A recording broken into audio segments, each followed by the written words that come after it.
नमस्कार, आप सभी का स्वागत है डीएलएड स्टडी कैपिटल के ऑनलाइन लर्निंग प्लेटफॉर्म पे। आप सभी का स्वागत करता हूं मैं सत्यम मिश्रा और नए टॉपिक के साथ और सबसे इम्पोर्टेंट टॉपिक आपके एग्जाम को लेकर के कि फाइनली पीएनपी का जो है दिमाग खुल चुका है और बहुत सही समय से इस बार उन्होंने काम किया है कि एक महीने पहले, एक महीने से भी ज्यादा समय है और आपको शेड्यूल दे दिया गया है कि इस डेट में आपका एग्जाम होना है।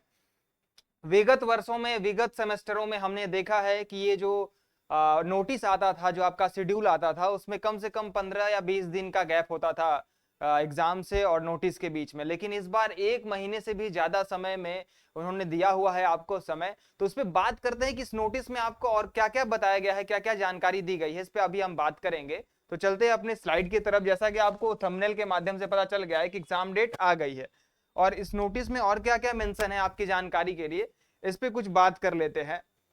सबसे पहले ये नोटिस आज की डेट का है 23 सितंबर, ठीक है।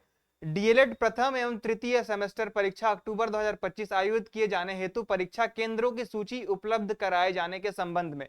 इसका ये मतलब है कि ये जो आपका परीक्षा है, इसमें जो आपका परीक्षा केंद्र जो होता है, सेंटर बनता है, सेंटर लिस्ट जारी करने के लिए ये जो है दिया गया है आपको ये नोटिस। थोड़ा मैं जूम करना चाहूंगा क्योंकि आपको शायद थोड़ी समस्या आ रही हो, इसको मैं थोड़ा जूम कर देता हूं, ठीक है।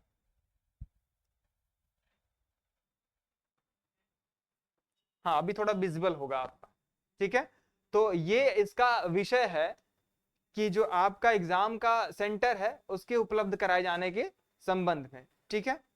इसमें क्या है कि परीक्षा की जितनी भी व्यवस्थाएं होती हैं, जैसे कॉपी से लेकर के सेंटर लिस्ट जारी करना, ये पीएनपी की तरफ से आदेश है कॉलेज के लिए कि भाई आप अपना जो है ये काम करो। डाइट के लिए आदेश है कि भाई अपना काम आप शुरू कीजिए और हमें सेंटर लिस्ट वगैरह प्रिपेयर कीजिए।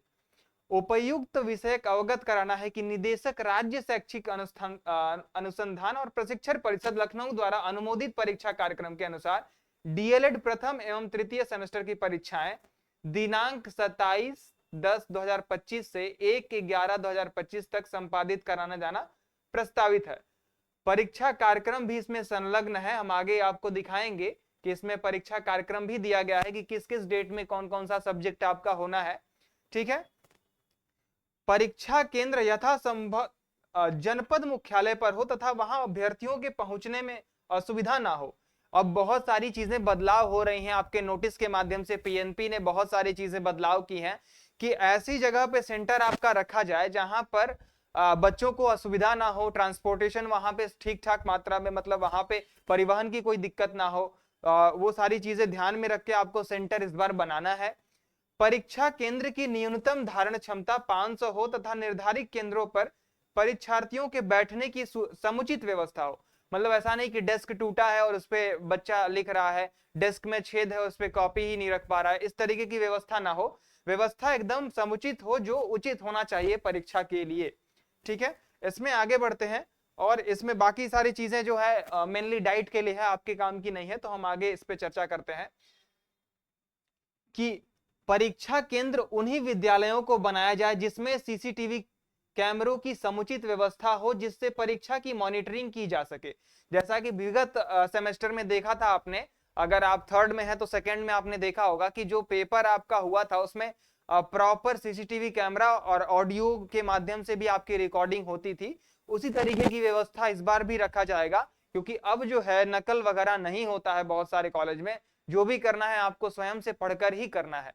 तो उसके लिए अगर आगे हम बात करें तो ये देखिए, परीक्षा केंद्र बनाए जाने वाले जो सीसीटीवी जो है, सीसीटीवी लगा होना चाहिए, उसी केंद्र को ये बनाएंगे।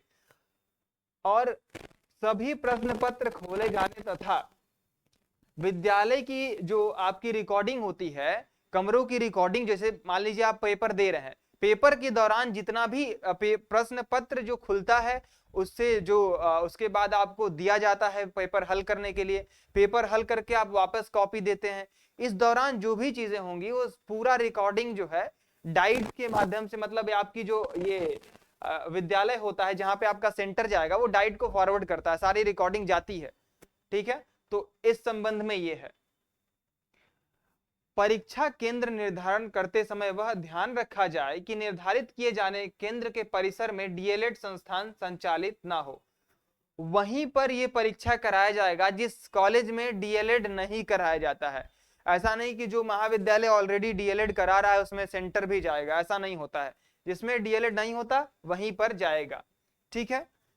अब यहाँ पर ये परीक्षा केंद्र का नाम ये सब आपके काम का नहीं है। यहाँ पे आप सिग्नेचर दे सकते हैं, पीएनपी सचिव जी का है, 23 तारीख की डेट का, मतलब आज का है, ठीक है। आगे बढ़ते हैं। एग्जामिनेशन रेगुलेटरी अथॉरिटी यूपी, ठीक है, उत्तर प्रदेश का ये एग्जामिनेशन जो आपका पीएनबी कराता है उसके द्वारा ये दिया गया है कि ये किस डिस्ट्रिक्ट में कितने बच्चे इनरोल हैं। DElEd first semester total student अगर आगरा की बात करें तो 15,807, हाथरस की बात करें तो 3,268। इसी तरीके से आपका पूरा एक लिस्ट है, ये आपको दिया गया, केवल फर्स्ट सेमेस्टर का है ये अभी। इसमें आप देख सकते हैं कि इतने बच्चे टोटल जो है फर्स्ट सेमेस्टर में है। अगर सब फर्स्ट सेमेस्टर की बात किया जाए तो इतने बच्चे टोटल फर्स्ट सेमेस्टर में है, ठीक है। 3,45,531 स्टूडेंट यहाँ पे केवल फर्स्ट सेमेस्टर में। अगर थर्ड सेमेस्टर की बात करें तो आगरा में 6799, हाथरस में 1339, अलीगढ़ में 2072, मथुरा में 4,665, फिरोजाबाद में 3,780। इस तरीके से यहाँ पर पूरा लिस्ट दिया गया है। 1,88,706 बच्चे किसमें है, थर्ड सेमेस्टर में है। ये डिस्ट्रिक्ट वाइज आपके स्टूडेंट का जो आपने दिया होगा एग्जामिनेशन फॉर्म भर के, उसके आधार पर ये डेटा निकाल के इन्होंने दिया है। अब बात करते हैं सबसे मुख्य जो आज हमारा टॉपिक है एग्जाम डेट को लेकर के, वो ये है। यहां पर ये आ गया है खोल करके कि 27 तारीख से आपका एग्जाम स्टार्ट हो रहा है। जैसा कि मैंने पहले भी आपको बताया था कि आपका जो पेपर होता है एक सप्ताह में दोनों हो जाता है, 3 दिन फर्स्ट सेमेस्टर और 3 दिन थर्ड सेमेस्टर। 27, 28, 29 सेमेस्टर का होगा और 30, 31, 1 ये थर्ड सेमेस्टर का होगा।